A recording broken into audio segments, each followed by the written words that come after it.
Hello again, my friends.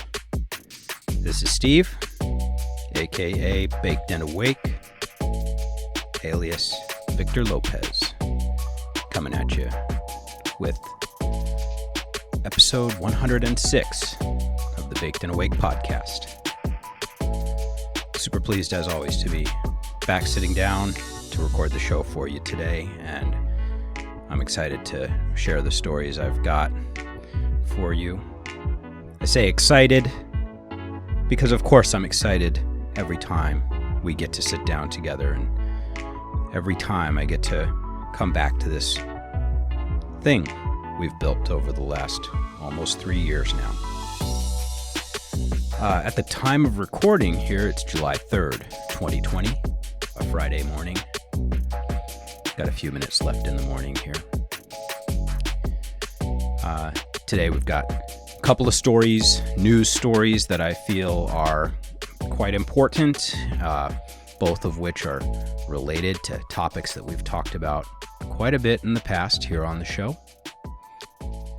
That being smart devices, like our smart speakers, our Siris and Alexas, Google Assistants, etc. And also a recent story that I found about facial recognition software, once again, one of my favorite topics. Got a couple other matters that we'll get to as well, but let's jump right in to the first story, which found through Slashdot, as always. One of my biggest news sources, slashdot.org. If you're still not familiar with it by now, I've only been more or less promoting them as, my favorite news curator for a while now. Years now, since the start of the podcast for sure. The source that the curated story is citing is Ars Technica, and the headline of this story is Uncovered 1,000 phrases that incorrectly trigger Alexa, Siri, and Google Assistant. This was written by Dan Goodin on the 1st of July, 2020. Under the main headline, we have a sub-headline, kind of rider underneath it that says the word election can trigger Alexa. The word Montana can trigger your friend Cortana, if you're a Google Assistant user. Feel free to smoke along with me. I'm just going to puff a bowl as we jump into this story. And we may not read every word of this. This is, as I said, as always, you'll always have links to the full stories of anything we cover in the show notes, or if you're getting this on YouTube, in the description area of our posts. As Alexa, Google Home, Siri, and other voice assistants have become fixtures in millions of homes, privacy advocates have grown concerned that their near-constant listening to nearby conversations could pose more risk than benefit to users. New research suggests the privacy threat may be greater than previously thought. The findings demonstrate how common it is for dialogue in TV shows and other sources to produce false triggers that cause the devices to turn on, sometimes sending nearby sounds to Amazon, Apple, Google, or other manufacturers. In all, researchers uncovered more than 1,000 word sequences, including those from Game of Thrones, Modern Family, House of Cards, and news broadcasts that incorrectly trigger the devices. Quote, "The devices are not intentionally programmed. The devices are intentionally programmed in a somewhat forgiving manner because they are supposed to be able to understand they're humans," one of the researchers, Dorothea Colosa, said. They continue the quote, "Therefore, they are more likely to start up once too often rather than not at all." I'm mulling that statement over. Okay. It's a voice-activated device. It should activate by voice. I suppose being too rigorous in your acceptance of the peculiarities of pronunciation, people's regional accents, speaking with food in your mouth, what have you, that these devices might be very disappointing to try to interact with if they weren't a little bit sensitive and ready to activate for you. So, okay, Dorothea. That which must not be said. I like it. Examples of words or word sequences that provide false triggers include, for Alexa, we have unacceptable, election, and a letter. Each of those, it's easy to see how if you turn them over in your mouth, unacceptable, there's that X from Alexa in the middle, right? Election, there's another hidden X phonetically in there. A letter, Alexa, a letter, Alexa, I got it. You know. Google Home, okay, cool, and okay, who is reading? Who says that? Okay, who is reading? Siri can be triggered by a city or hey, Jerry. Microsoft Cortana, as mentioned above, you say Montana, Cortana, Montana, Cortana. Yeah. Fair enough. You know, those, but that's not 1,000, is it? They have a video here embedded in the article. They show 2 videos below. They show Game of Thrones characters saying a letter and a Modern Family character uttering the phrase, hey, Jerry, and Alexa and Siri each respectively activate. In both cases, the phrases activate the device locally, where algorithms analyze the phrases. Okay, so your device picks it up initially. After mistakenly concluding that these are likely a wake word, the devices then send the audio to remote servers, where more robust checking mechanisms also mistake the words for wake terms. In other cases, the words or phrases trick only the local wake word detection, but not algorithms in the cloud. When devices wake, the researchers said, they record a portion of what's said and transmit it to the manufacturer. The audio may then be transcribed and checked by employees in an attempt to improve word recognition. The result: fragments of potentially private conversations can end up in the company logs. The risk to privacy isn't solely theoretical. In 2016, law enforcement authorities investigating a murder subpoenaed Amazon for Alexa data transmitted in the moments leading up to the crime. Last year, The Guardian, the UK newspaper, of course, reported that Apple employees sometimes transcribe sensitive conversations overheard by Siri. They include private discussions between doctors and patients, business deals, seemingly criminal dealings, and sexual encounters. One could be forgiven for wondering why they need to transcribe, really, any of those things. The research paper titled Unacceptable, Where is My Privacy?, is the product of Leah Schonherr, Maximilian Gola, Jan Wiley, Torsten Eisenhofer, Dorothea Colosa, and Torsten Holz of Ruhr University Bochum and the Max Planck Institute for Security and Privacy. In a brief write-up of the findings, they wrote, our setup was able to identify more than 1,000 sequences that incorrectly trigger smart speakers. For example, we've found that depending on pronunciation, Alexa reacts to the words unacceptable and election, while Google often triggers to okay, cool. Siri can be fooled by a city, Cortana by Montana. This is a bit repetitive at this point. The article paraphrased all this above. Computer by Peter. I guess the computer virtual assistant on PC, I'm not sure. Amazon by End the Zone. Amazon, End the Zone. Echo can be triggered by tobacco. see videos with examples of such accidental triggers here. They have a hyperlink for us. None of this is new for us, right? If you've been listening to the podcast, we've been talking about these devices. They're in our phones, whether we want them or not, right? How difficult is it to really eliminate Siri out of your existence once she's been added to our phones? I'm sure the same is true for Alexa.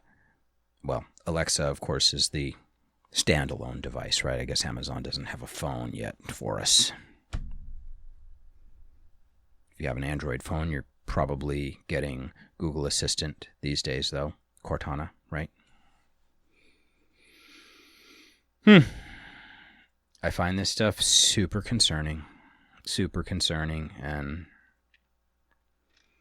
we're not even trying to pump the brakes on any of this, are we? We'll wrap it up with this story, though. We'll finish the official statement from the researchers. In our paper, we analyze a diverse set of audio sources, explore gender and language biases, and measure the reproducibility of the identified triggers. To better understand accidental triggers, we describe a method to craft them artificially. By reverse engineering the communication channel of an Amazon Echo, we are able to provide novel insights on how commercial companies deal with such problematic triggers in practice. Finally, we analyzed the privacy implications of accidental triggers and discussed potential mechanisms to improve the privacy of smart speakers. So this paper isn't all the way out yet, and they haven't made a copy of the unfinished paper available. This is like a general overview of their paper and what's coming with the full report. So the writer here, of course, makes the very wise comment that for those concerned about the issue, it may make sense to keep voice assistants unplugged, turned off, or blocked from listening except when needed, or to forgo using them at all. Wow, one of the first comment, a promoted comment. So what does that mean? I don't know who promoted the comment, but the promoted comment right below it is from somebody named Lanyo, and Lanyo has a title after their name, Ars Tribunus Militum. So maybe they're Ars Technica staff or something. But Lanyo said, just tried it with my Alexa and all of the words mentioned triggered it. Thanks to Dan Gooden of Ars Technica. Dan is the security editor at Ars Technica, which he joined in 2012 after working for the Register, the Associated Press, Bloomberg News, and other publications. So again, link to this article in the show notes. We read most of it, but there are those 2 videos as well as a hyperlink to additional examples of videos showing these different incorrect trigger words activating your speakers. And sort of tying up the loose ends on this story, I will remind my listeners that I got out of this space. I had a specific news brief that we were doing, that I was doing, called the Baked and Awake news brief, that I was pushing down to Alexa, and they were 5 to 10 minute short podcasts that were, a little bit different focus than this. I tried to keep them really, really tactical, but because I wanted to be in this smart speaker space, right? I'm a young podcaster, or my podcast is young anyway, and trying to expand into a fertile area. These smart devices are being sold by the millions into people's homes. And we've talked about that on the show as well. There are many, many millions of these devices being given away as part of promotions and sold for dirt cheap everywhere. They're a big Christmas item list, holiday, purchase in this country, and not just in America, all around the world. I got out of the space, though, because I really felt like, for one, if you have those smart devices in your home and you're already listening to the podcast, you can absolutely search for and find and listen to Baked and Awake on your smart devices.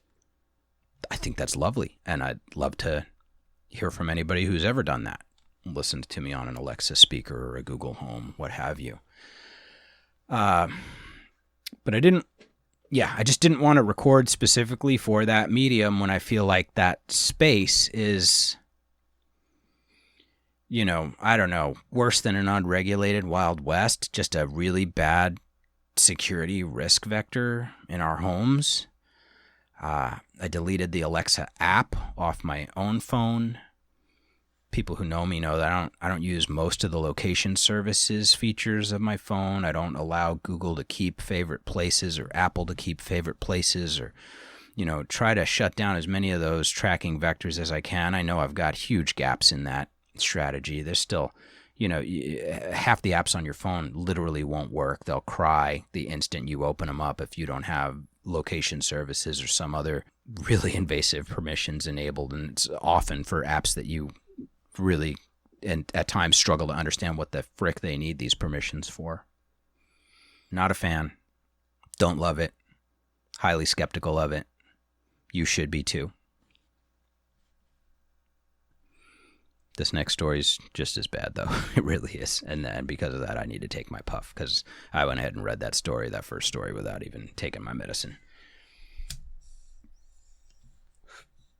So let's do that. I hope whatever you're smoking on is clean and pure and coming from something resembling an ethical source. I know that's hard as hell to really be sure of, isn't it?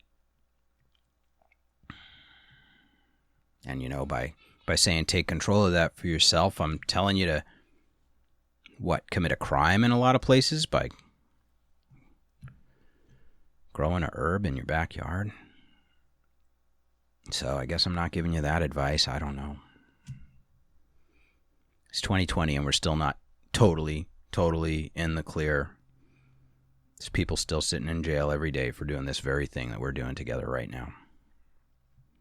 Or for trying to help people get a hold of their herb.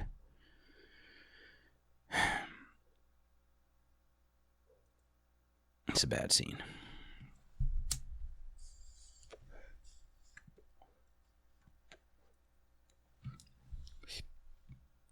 Keep listening to the podcast.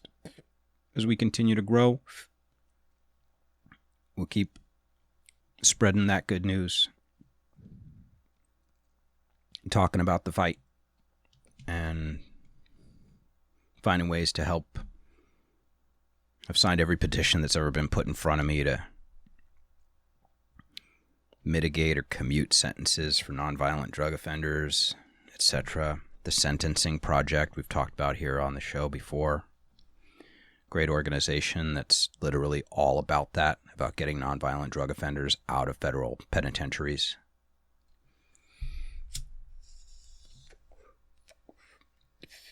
We need more of them in the world.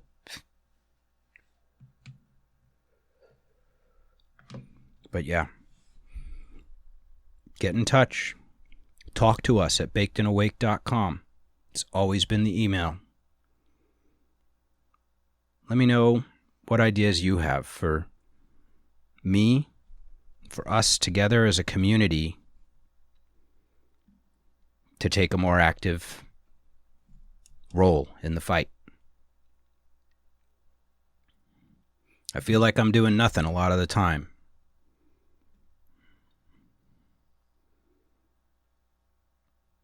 You talk about it, you talk about it, you talk about it. What are you doing about it? I don't know.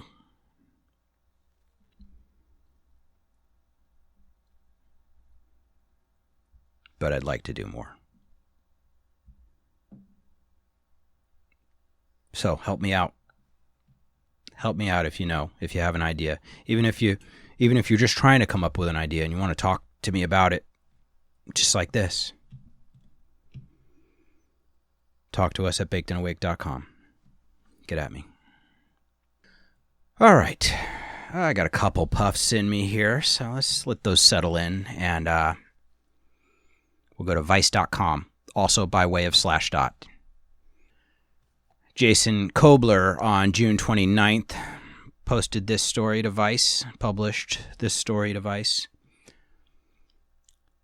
Headline reads, Detroit Police Chief facial recognition software misidentifies 96% of the time.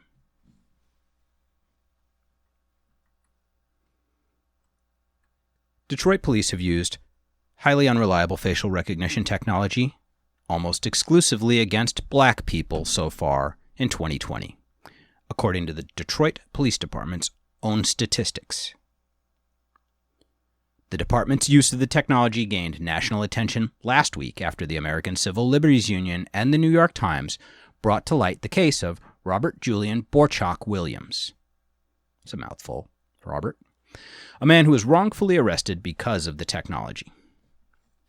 In a public meeting Monday, Detroit Police Chief James Craig admitted that the technology, developed by a company called DataWorks Plus, almost never brings back a direct match and almost always misidentifies people. So they're basically, frankly, beta testing this product out in the real world with real dangerous-ass cops and real citizens. Like, let's make no bones about that right now. You're going to get some commentary on this story. That's what's coming.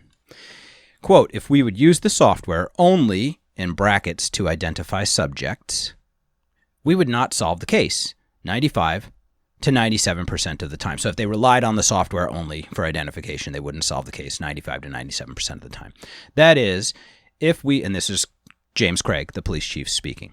That is, if we relied totally on the software, which would be against our current policy, if we were just to use the technology by itself to identify someone, I would say 96% of the time it would misidentify. Thank you for that incredibly candid statement, police chief. Todd Pastorini, a general manager at DataWorks Plus, told Motherboard that it does not keep statistics on the software's accuracy in real-world use. Horseshit! And it does not specifically instruct law enforcement how to use the software. I don't believe I heard of that, Todd. There's no statistics for that, Pastorini said. The matter is the quality of the probes used. I'm very reluctant. Based on the last New York Times article, I was misquoted or slightly misrepresented based on the context that was used. You might know how a shovel works. You stick it in the ground to pick up dirt. And you might use it as a weapon. Facial recognition has been weaponized by the media to some degree. I understand the chief's comment, but unfortunately, many people don't. Wow, he's masterful. That was a really facile metaphor there with the shovel. And then a great allusion at the end to his and the chief's nuanced degree of understanding about this software and how it's being used and how many people, in air quotes, my air quotes, don't. Take from that what you will. Pastorini likened DataWorks Plus software to automated fingerprint identification systems where dozens or hundreds of potential matches are returned. It, quote, does not bring back a single candidate, he said. It's hundreds. They are weighted just like a fingerprint system based on the probe and what's in the database, base in brackets. The result of this, according to Detroit's own police officers, is that they are ultimately making the decision to question and investigate people based on what the software returns and a detective's judgment. This means that people who may have had nothing to do with a crime are ultimately questioned and investigated by police. In Detroit, this means, almost exclusively, black people. So far this year, through June 22nd, the technology had been used 70 times. And this is according to publicly released data, and that looks like that's a clickable link to get us to that source. And that link takes me to a PDF, nice, from the Detroit Police Department. So this is a DPD report, weekly report on facial recognition. That's pretty cool that they're doing that. I'm basically looking at a bunch of bar graphs here. Link in the show notes, right? We're going to go back to the story itself. So that's Detroit Police Department data, and that clickable link looks like a PDF that you can download if you want it. In 68 of the 70 cases, the photo fed into the software was of a black person. In 2 of the cases, the race was listed as U, which likely means unidentified. And other reports from the police, U stands for unidentified, so it's probably guys like me. The Detroit Police Department did not respond to a request to clarify. All right, anyway, these photos were largely pulled from social media, nice, 31 out of 70 cases, or a security camera, 18 out of 70 cases. So just in case you have any illusions about where the police might ever want to go to find pictures of anybody, but yeah, if like you think you might be investigated for anything, they're going straight to your Facebook, they're going straight to your Insta, they're going straight to whatever platform you've ever used. They'll probably check your classmates.com. They'll check your MySpace, your defunct MySpace that you probably can't even access anymore. You think that's not archived? It is, right? Obviously.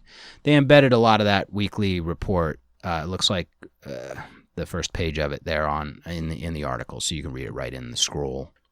The headings on these reports are like prior week race of probe photo, quarter to date race of probe photo, year to date race of probe photo, prior week gender of probe photo. So it looks like race, gender, and source are the lines that they're giving us there. It's definitely not the full report because the DPD report page has stuff with crime counts, leads, etc. There's 2 pages here on the report.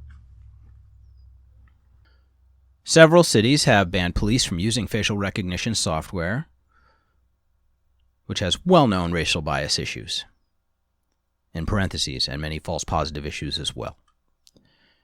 Detroit, however, had a very public debate in 2019 about the use of facial recognition and instead decided to regulate its use rather than ban it altogether. Late last year, the city adopted a policy which bans the use of facial recognition to, quote, surveil the public through any camera or video device. So let's see. They adopted a policy that bans the use to surveil the public through any camera or device. Okay. It bans its use on live stream and recorded videos and restricts but does not ban its use at, ready for it, protests. According to the policy, the software must be used only, quote, on a still image of an individual and can only be used as part of an ongoing criminal investigation. So obviously the software is able to generate images for analysis, whether we were calling them a result or not, maybe a candidate, certainly of video. Make no mistake. But they specify it must be used only, quote, on a still image of an individual. That's probably important also in terms of not applying the same, analysis to a group or more than one subject at once. The software checks images across a state database of photos, which include mugshot images. As part of these regulations, the police department is required to release weekly reports, so that's where that came from, about the use of the technology, which show that it has been almost exclusively used on black people. Williams, the citizen in question who was apparently arrested and convicted apparently on this, Williams was arrested before the policy went into practice. Craig said during the meeting that the media, that's Police Chief Craig once again, that during the meeting that the media, it ran through DataWorks' facial recognition system was, quote, a horrible video. It was grainy. It would have never made it under the new policy. If we can't obtain a good picture, we're not going to push it through to the detective. Sounds good. Police Chief Craig and his colleague, Captain Arik Tosqui, Tosqui, forgive me, said that they want to continue using facial recognition, because they say it can be a tool to assist investigators, even if it doesn't often lead to arrest. But even when someone isn't falsely arrested, their misidentification through facial recognition can often lead to an investigator questioning them, which is an inconvenience at best and a potentially deadly situation at worst. According to Toschi, the technology has been used on a total of 185 cases throughout the years. This is just a very few years, a couple, 2 or 3 years that these things have been in the hands of these folks. I want to say 2017, 2018 at the earliest. The majority of the cases, the detective reported back that, in brackets, the software was not useful. Despite these problems, DataWorks Plus said that it does not guide law enforcement on how to best use the software. Quote, probably from our boy Todd again, "We don't tell our customers how to use the system," Pastorini said. Yes, indeed. "There's already law enforcement policies. It is my experience, the clearer the image, clearly is going to affect the likelihood of a more solid result." The Detroit Police Department did not respond to a request for further comment. In recent months, there has been a new movement by city council members to ban the use of the technology. There was a contributor on this one, Jordan Pearson. So thank you to Jason Kobler of Vice.com for that very interesting story. That's coming through there like motherboard header. So link will be in the show notes on that one as well, for sure. I don't even really need to comment much on that one. I just am deeply concerned by pervasive mass surveillance, as those of us in the tinfoil hat society of the world would probably most likely refer to this sort of thing. Yeah, what's the solution, right? Walking around with face masks on outside. I don't think that saves us either, though. So, I really don't. I had like a note about our local virus status update for Washington State. Anybody paying attention probably knows in the last couple of days the mayor sent the police back into Capitol Hill to take down the Chaz/CHOP, the Capitol Hill Autonomous Zone / Capitol Hill Occupied Protest. I did visit it briefly a couple weeks back. Just walked around up there for a couple hours. I didn't spend a heavy amount of time there at all. It was a messy and tattered-looking music festival kind of vibe that was going on up there by the time I visited it, a week or two into that exercise. My main takeaway from that was that, wow, it was uglier than I thought it was going to be. Nobody bothered me in any way, shape, or form, and nobody was bothering anybody else that I could tell. That kind of thing was never going to be pretty. There's no way it could have. So, all the garden planter beds in the world don't make up for dirty underwear and stuff laying all over the sidewalks in different places, because people didn't really have their acts together in terms of a lot of their encampments. But I admire their cheek. I think they obtained that small temporary concession, whether you want to call it a victory or an opportunity or a disaster, rather unexpectedly. I don't think it was anticipated that the city would respond in the way that they did. And that maybe was a really effective response in a lot of ways, because in my opinion, in my mind, I say to myself, how long can anybody keep up the energy to keep doing what they were doing up there? Not everyone in the Chaz was homeless people.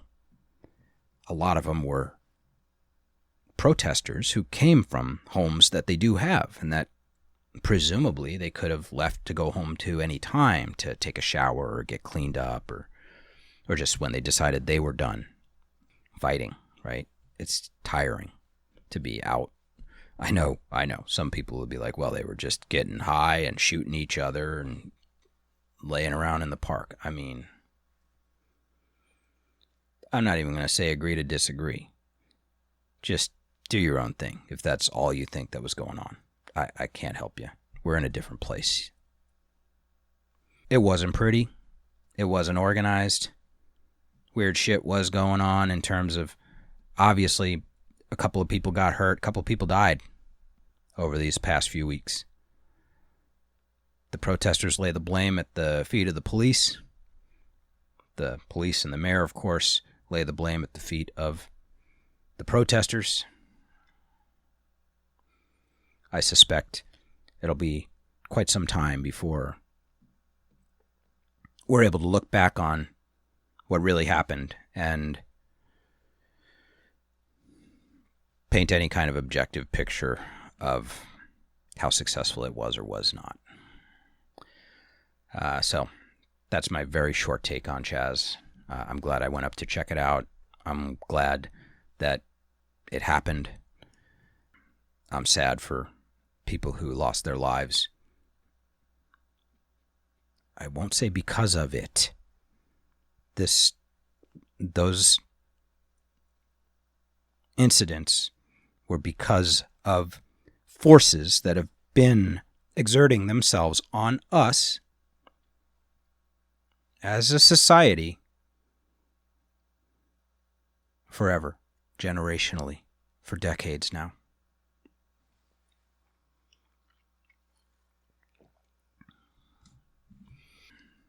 Yeah, Washington State, we're requiring universal masking outside now.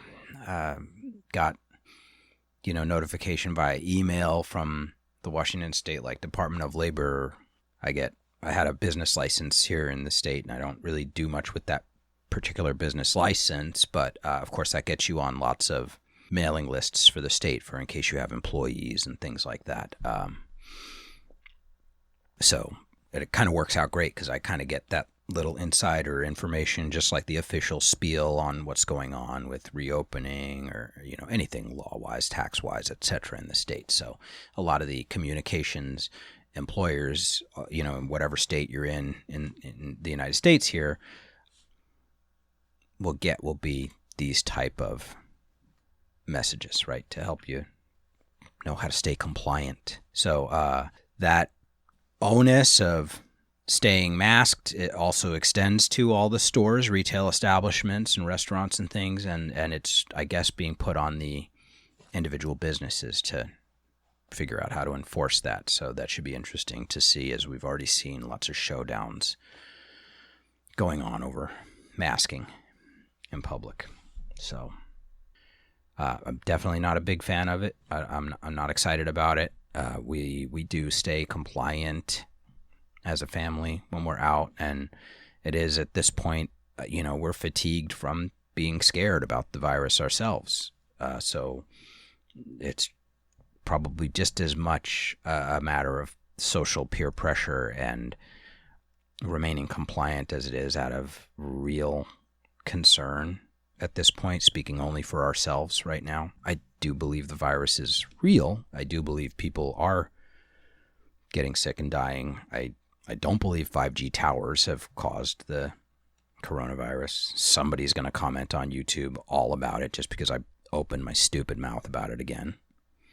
So yeah, all our planned phase 4, quote unquote, reopening is rolled back. We're pausing right now, kind of. They're staying at what they call phase 3, and I anticipate any time in the next couple of weeks, if these news stories that keep getting pushed down to us all on our phones are any indication, we'll be rolling right back into lockdown here in a very short amount of time. So the prepper-minded among you should be making your lists and checking them twice and getting yourselves restocked for a second round of lockdowns, because they're coming. One of the sources that I use, my favorite source really for virus-related news specifically, is the Turbine Labs Daily Executive Briefing. I mentioned it 1 or 2 episodes ago on the podcast, talked about it. Comes to my inbox almost every morning, and it's like an AI curated digest. pretty good little concise report, and it comes in almost every day. Probably get it 5 days a week.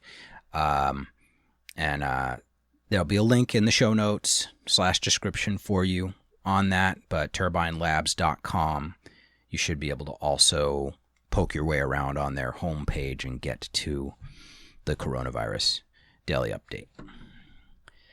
So yeah, that is what's up with the virus. We're literally taking it one day at a time, gardening our faces off, as always. Gardening like crazy, and happy that the garden's been doing pretty okay so far this season. Definitely fighting aphids and all the usual, and that's always hard when you try to be more of an organic approach in your garden, because you can't just, douse them with crazy chemicals. So a lot of manual removal of things like aphids and a lot of water. So anybody who's gardening, you know the struggle. If you're not gardening already, by the way, I will absolutely advocate for you at all times. Start gardening. Container garden, windowsill garden, kitchen window herb garden, whatever you got to do. If you got a yard, get out there and dig that sucker up. Get some plants in the ground. That's me saying I foresee food shortage issues on the horizon for all of us. And I try not to be a fearmonger. I really do. If you guys catch me turning into one, call me out on it. Of course. Everybody needs a reality check sometimes, but right now I feel like investments in your preparedness for yourselves and for your families are investments very well made, and that will contribute greatly to your personal peace of mind and a general attitude within yourself and those closest to you, who you love so much and who are relying on you, to feel that same confidence resonating and welling up inside them when the adversity does hit. When that shit hits, you'll be able to say, okay, guys, we're not excited about this, but we're kind of ready for this. We've been thinking about this. We're going to be okay.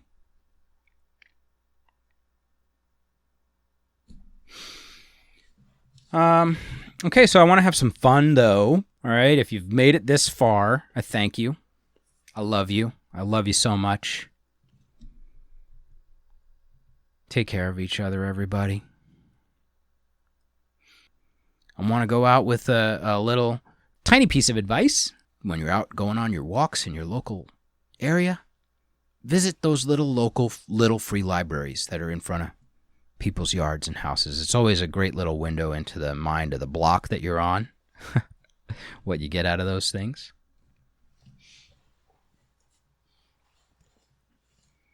My listeners are well acquainted with the fact that I'm a Tartaria-loving, mud flood, mystery investigating freak. Absolutely can't get enough of that mystery. And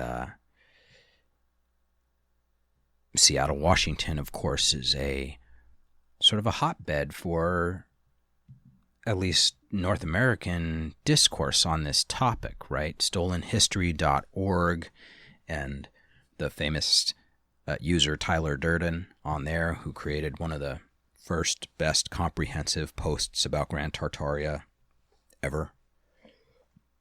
Came from right here in Seattle, Washington. Seattle itself has every single earmark on the checklist of what to look for in a mud-flooded city. Everything from a history of a great fire, as well as earthquakes that caused destruction of the early city here in the region.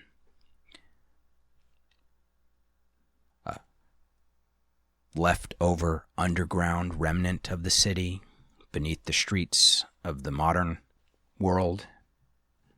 Incredible architecture, some of which boggles the mind when you get down and look at it with your Tartarian investigator goggles on.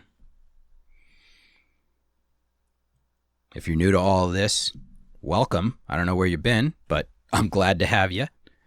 Check out my YouTube channel by the very same name, Baked and Awake, for several videos that I've done personally on this, as well as discussions I've had with a couple of the top sort of scholars or researchers in this subject. Those being, of course, the great Philip Druzhinin from Russia, Andreas Exertus from the Tartary Nova Discord community. There are so many other amazing people. John Levy, Conspiracy R Us, The Mind Unveiled, the New Earth YouTube channel, Global Vision. I hope you're taking notes right now, people. Flat Earth British. The list goes on. You get started on Grand Tartaria if you haven't already. You'll be tripping. So take a puff. Check out this book I got from the Little Free Library a couple months back. We're going to read the intro to Mysterious Builder of Seattle Landmarks, written by Paula Pedersen. How stoked was I when I opened up a Little Free Library and I see this title of this book, Mysterious Builder of Seattle Landmarks. Let's read the book jacket. After decades of believing her mother's tale that Danish immigrant Hans Pedersen left them penniless, Paula uncovers the truth about her father's wealth and prolific contributions to Seattle. She discovers her mysterious father's boom-to-bust life in the early 1900s, as she grapples with family secrets and heartbreaking deception in this very personal memoir. A coming-of-age journey from Seattle to Singapore, Shanghai, Honolulu, New York, New Jersey, Maine, and North Carolina. Paula's elite schooling taught her much about the nuances of social echelons and how that affects one's life choices. So our friend Paula here is a blue-haired 70-year-old woman by the time she published this.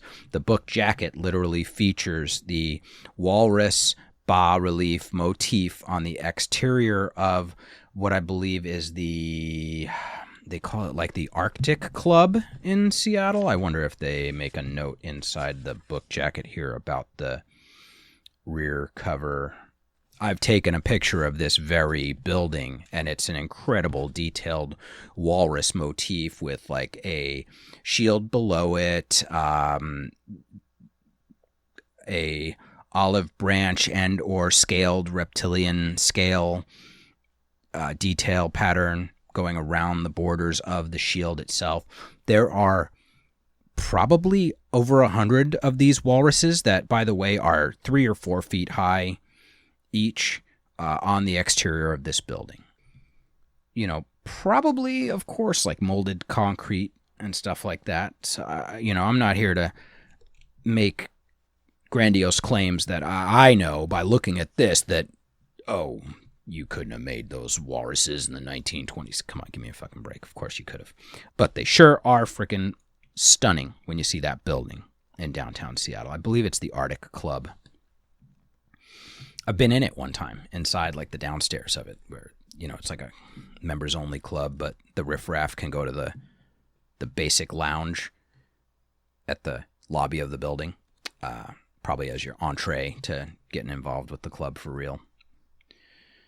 So anyway, I was so excited to find this book, and I'm hoping to, read the whole thing really soon, but I've read this intro already, and I thought it was a great introduction to the idea of this book. You can find this book for just a few bucks on Amazon. I think it was $6 or $7 on Amazon. So maybe she published this independently. I'm not sure. We're never going to stop looking into Tartaria around here. So hope you love it as much as I do. So in the foreword, we have Seattle, poised for population and economic growth.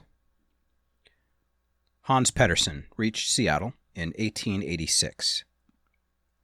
at a time when the city was poised for rapid population and economic growth. For much of the remaining 47 years of his life, Seattle provided the perfect backdrop for a successful career in construction. One of the best places in the world he could have lived. Hans arrived just 35 years after the Denny Party founded Seattle in 1851. The city was still largely a frontier town. Seattle's economy was then based on timber, fishing, wholesale trade, shipbuilding, and shipping. Expansion of the Northern Pacific Railway to its terminus in Tacoma, 40 miles south of Seattle, was completed in 1883. Tacoma and Seattle both vied for state capital status early on in the territory and then the young state's history. Shortly thereafter, Seattle managed to, and this is an interesting turn of phrase, managed to force a connection to the railroad, triggering a rapid population influx in the late 1880s. In the first half of 1889, it was estimated Seattle was gaining 1,000 new residents per month. In March of 1889, there were 500 buildings under construction, most built of wood. Growth came to an abrupt halt with the Great Seattle Fire of June 6, 1889. The fire destroyed 116 acres in the heart of Seattle. The city rebuilt from the ashes with amazing speed. That statement is, it features strongly in the Tyler Durden StolenHistory.org mega thread about Grand Tartaria. And as I'm referencing that particular thread now for the second time this episode, I will do the work for you. You're welcome. I'll get that link into the show notes so that you can start your journey right there. The crux of the mega thread's point was, where the hell did all these bricks come from? And how did you guys build these buildings as fast as you did, even accounting for 1,000 new residents arriving per month? How many of those 1,000 new residents arriving per month during this period of time were part of the physical labor crew that would be capable of, let alone physically, let alone skilled enough to contribute to that effort? Read the thread, all right? Just read the thread. He does a much better job than I do right now. That I'm going to do right now, that is for sure. So I say again, the city rebuilt from the ashes with amazing speed.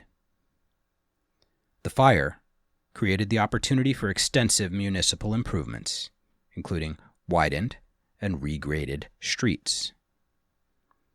She uses the term regraded streets here and is referencing the very famous Denny Hill regrade.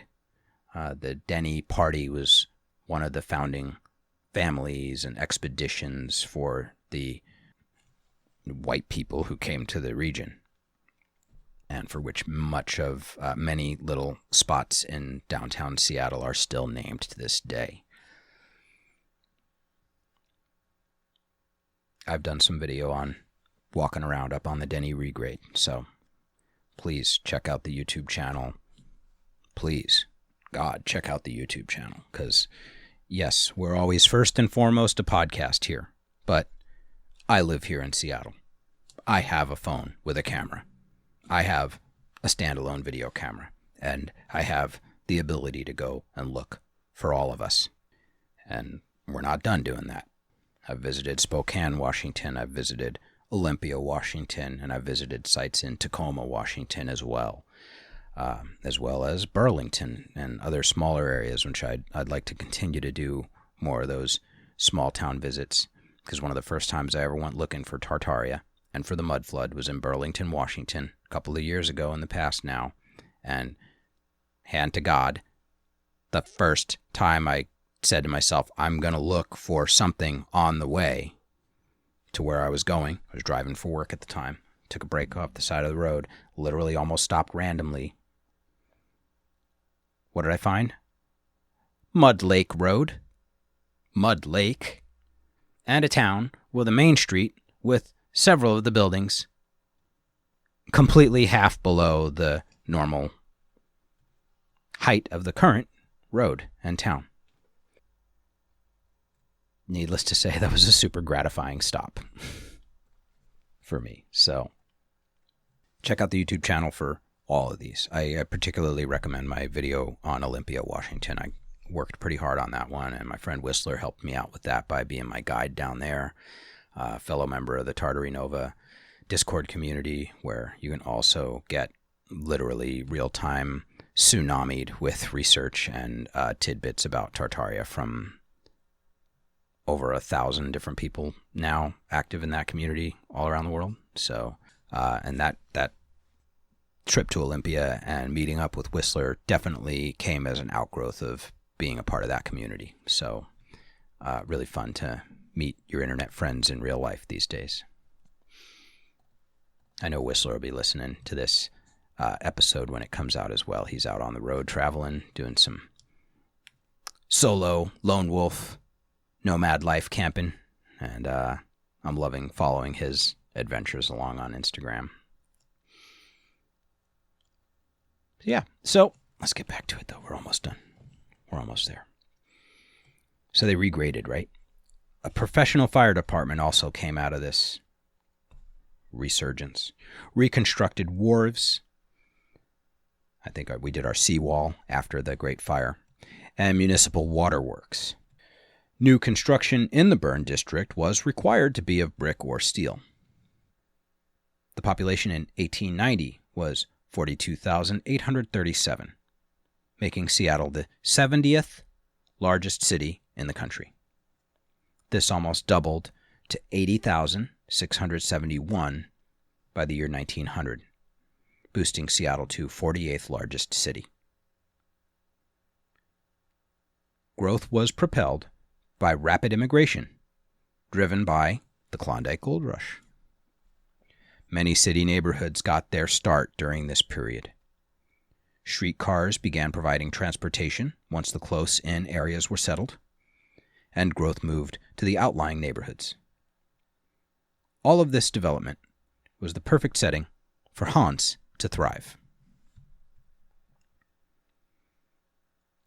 At the beginning of the 20th century, Seattle city engineer R.H. Thompson championed the plan to level the steep hills that rose to both the south and north of downtown. A seawall was built to contain the dirt sluiced from the Denny regrade. There's our seawall, creating the current waterfront. In the wake of the gold rush, and with a rapidly growing population, they don't mention that this destroyed the Duwamish River, displaced the Duwamish indigenous people, and polluted the entire area for the rest of time to the present day. They're still cleaning the Duwamish as we speak. They only got fish back in that bitch a few years ago. I'm not kidding. Used to be like a major salmon run. Seattle was primed for a construction boom. Hans Pedersen caught this wave and built a successful career until the onset of the Great Depression brought construction to a virtual halt. The rapid growth of the city's population makes clear how wise Hans was to leave Minnesota and come to Seattle. Between 1900 and 1910, Seattle's population almost tripled to 237,000. Damn! 194, boosting Seattle to the country's 21st largest city. Demand for new housing was enormous, creating the opportunity that Hans exploited for the rest of his life to build and immediately lease new apartments. The city experienced a shipbuilding boom, which peaked during World War I, but crashed at war's end. Interesting. Yeah, we do still have shipbuilding to some extent going on here in Washington. More like fishing boat class ships. I don't know, we're making tankers and things these days around here. By 1920, population was up to 315,000 and change, now 20th largest in the U.S.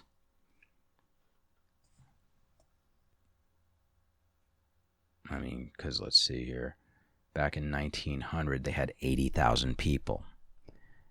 And in 1920, 1920, they had 315,000 people. That's a lot of growth in 20 years. It kept growing. It was leading the U.S. in growth until 1930, but at a decelerating rate. After the onset of the Great Depression, growth virtually stopped. The Depression sets the stage for Paula's mother's choices. This foreword was written by Robert Wiley III. So, as you can tell, I'm going to have a great time getting into this book. And I hope one or two you pick it up at Amazon as well. I guess here I am taking all this time to tell you about it and read you the intro. Yeah, I'll create a link or find the link and drop that in the show notes for you too. Because this is the kind of guy I am. All right. That's all I got for you today. I think that's quite enough, don't you? Let's reconvene very soon. Between now and then, I want you guys to get out in your gardens. Between now and then, I want you guys to seriously, go talk to your prepper uncle or prepper cousin or friend down the block, or just turn into him yourself. Get going. I know Costco's selling prepper food and survival food now. They're selling everything that you could ever want for this stuff. Now's your time. The shelves are being restocked, no problem right now in most cases, in most ways. But I'll tell you what I did see today. Went to the local transfer station, a.k.a. the dump, with my son. Dumped off some stuff because we've been cleaning the yard. Saw and snapped a picture of a sign that I had already seen on social media and didn't believe when I saw it on Instagram. It said, due to current national coin shortage, all cash transactions need to be exact change until further notice. Okay? So, you're smart. You understand what the implication of a odd sort of statement like that could potentially be like a harbinger of. Where's the coins? Where's the alloys that go into minting coins? Did it go away? Or are people hoarding their coins and their metals? Are they pulling them out of circulation? I don't know. I don't even need to speculate on it. You guys are smarter than me. You guys tell me what that means. All right? Follow me on Instagram if you want to see that picture. I'll post it later today. I'm going to wrap it up. I'm going to get this thing edited up for you guys, throw in a little intro and outro music. I think I'll try to keep it minimal this round because I got yelled at by a couple of people on YouTube for too loud of a mix last episode. Sorry, guys. I'm just not that good at sound production. It's a fact. Yeah, I was going to beg you guys for getting in touch with me if you wanted to help as a research assistant today, too.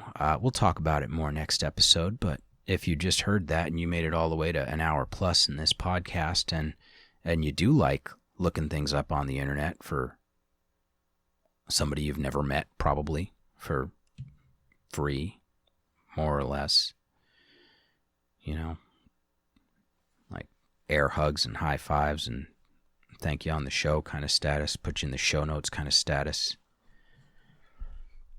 Get at me. Talk to us at bakedandwake.com.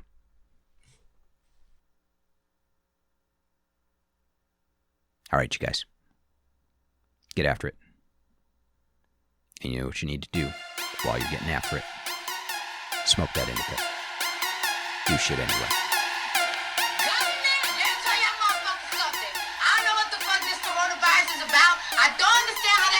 From Wuhan, China. Now all of a sudden this shit is a motherfucking tour. And let me tell you something, I ain't gonna front. A bitch is scared. I'm a little scared, you know what I'm saying? Like, shit got me panicking.